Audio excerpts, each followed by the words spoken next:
ভোলে বাবা পার করেগার ধারাবাহিকের নিউ আপডেটে আপনারা দেখতে পারবেন সাক্ষ্য আর ঝিল কিন্তু অনেকটাই কাছাকাছি চলে এসেছিল সকলের সামনে আশীর্বাদের দিন।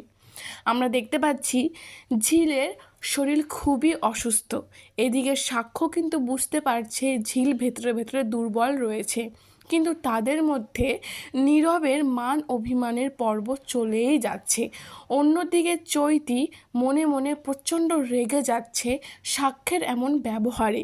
আমরা নিউ প্রমোর আপডেটে তো দেখতেই পেয়েছি যে বিয়ের মণ্ডপেই কিন্তু সাক্ষ্য ঝিলকে নিজের করে নেয় সকলের সামনে।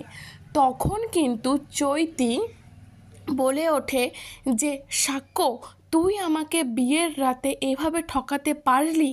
এই উত্তরে সাক্ষ্য কি উত্তর দিবে, এখন দেখার বিষয় সাক্ষ্য কি তার মাকে মানাতে পারবে। আপনাদের কি মত অবশ্যই জানাতে পারেন।